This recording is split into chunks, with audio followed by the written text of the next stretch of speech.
Okay mga ropa, good evening sa inyo lahat. So maambun sa labas. So dapat di tayo mag-gloves, pero mag-gloves na tayo. I think huminto na. So may babasahin ako sa inyo. Nag-message yung isa sa mga ropa natin. Ropa, nanonood ako ng mga beats mo. Sabi mo kumilala ng marami para mas matuto. Pero ang problem lang, baka mapol. Hahaha. Or gagawin lang ba yung flirt doon sa gusto mo lang? Talaga, hindi sa lahat. Well mga ropa, unang-una, malabo yung baka mapol sila. Napakalabo nun. Malabo pa sa sabaw ng posisyon, ropa. Dahil ang babae, hindi basta-basta napopol yan. Unless mayaman ka, gwapo ka, mala Jericho Rosales ka. Pero regardless, kahit Jericho Rosales ka, hindi ibig sabihin kaya mong painlabin ang babae. Nahulog yung medyas ko mga ropa. Okay? Ah shit! Damn son. Wait lang mga ropa. Kailangan kasi dito sa ano natin, camera natin naka night mode. Di yata siya naka night mode. Wait lang ha. Ayun! Nandito na tayo sa EDSA uli mga ropa. Buti tumigil na, pero may konting ambon-ambon pa rin. So ayun, balik tayo sa pinag-uusapan natin. So sa'yo ropa, hindi ko alam bakit mo naisip na baka ma-fall sila lahat sa'yo, or lahat ng kikilalanin mo ma-fall sa'yo. Hindi ko alam kung nagjo-joke ka or kung hindi ka nagjo-joke, I think hindi mo pa talaga naranasan dumiskarte ng mga babae or kumilala ng maraming babae kung hindi ka nagjo-joke. Kasi talagang kabisado mo ang women nature. Alam mong mahirap ang labanan, lalo na sa panahon ngayon, para i-attract ang mga kababaihan.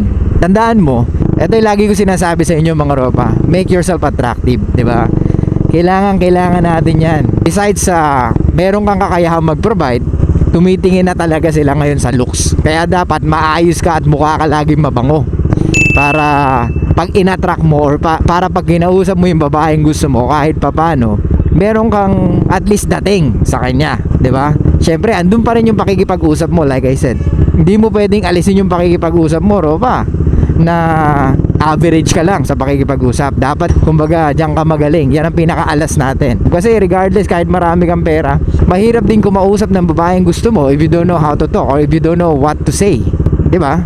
So kaya yan ang pinakaalas natin at dapat ma-practice natin yung pakikipag-usap. Kaya lagi ko sinasabi sa inyo, kumausap lang kayo ng kumausap. Okay? So regarding dun sa sinasabi mong pina-flirt, depende yan, ropa. Like I said, kumausap lang kayo ng kumausap.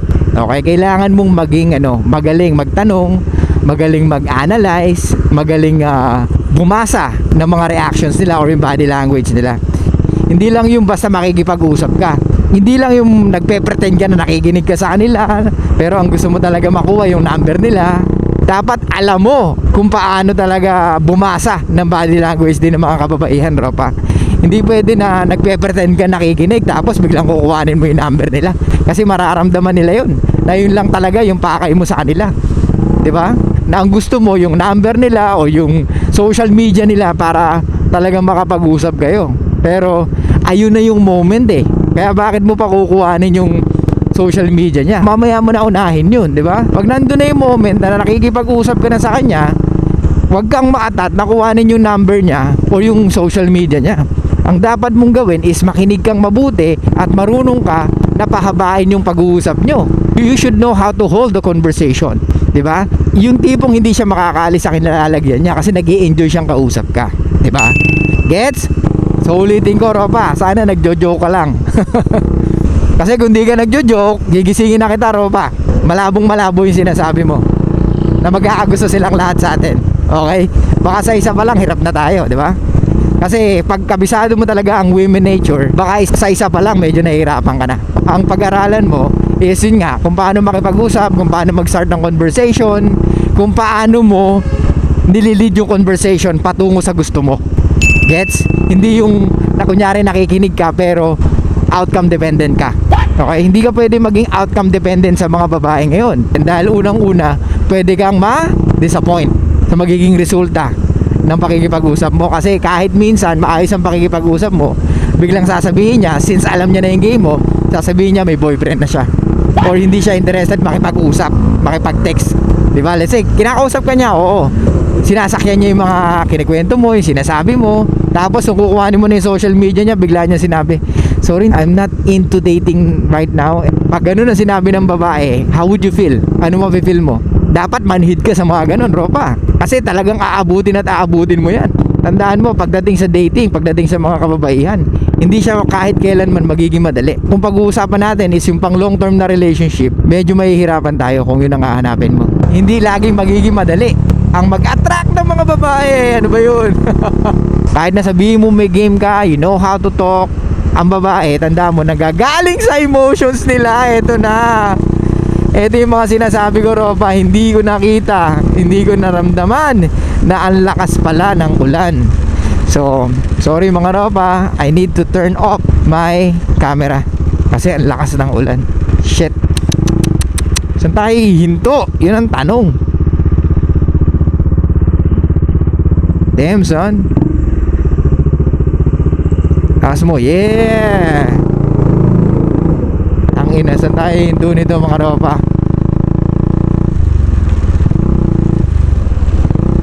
So yun mga Ropa, hanggang dito na lang, puputulin na muna natin dahil ang lakas ng ulan.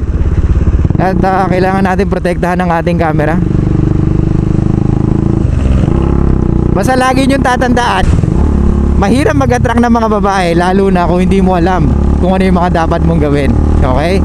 At lalo na kung nag-uumpisa ka pa lang. Kaya parang masasabi ko lang sa inyo lagi, huwag kayong matakot ma-reject, huwag tayo maging complacent na hindi porket nakakapul ka ng mga babae, tuloy-tuloy na yon. Laging may ano yan, kumbaga sa result, laging ups and down yan. Okay? Basta ang tanging pwedeng maging consistent sa'yo is yung ginagawa mo. Pero yung consistent na makuha mo yung result, hindi laging consistent yon. Pero ang mahalaga, kailangan consistent ka sa pag-improve mo sa sarili mo. Okay? Lalo na sa pag-approach sa mga kababaihan, Ropa. Okay? So anong gawin natin dito mga Ropa? Always live in reality na lalaki tayo, na dapat lagi tayo may patunayan. Hindi man sa karamihan, kundi sa sarili natin madalas. Okay? Dahil yung progress mo at progress ng ibang tao ay magkakaiba. Maliwanag? Yung progress ni Sublado Moto, hindi nyo pwede maging progress. Okay? Yung progress nyo, hindi pwede maging progress ng ibang tao. Okay? So guys, thank you so much. I'll see you guys next time. Basta walang susuko at walang gi-give up dahil putang ina ka, lalaki ka. Maliwanag? Okay, show love, peace out, and be fucking mysterious mga Ropa. Nakita nyo ba sumusuko sa Sublado Moto kahit umulan? Di ba hindi? Kasi nga, para sa akin, mas mahalaga yung value na makukuha nyo sa akin at may bibigay ko sa inyo. Kaya kahit umulan, willing tayo mabasa. Masagot lang yung mga tanong nyo, Ropa. Okay? So guys, thank you so much. I'll see you guys next time. Show love, peace out, and be fucking mysterious mga Ropa.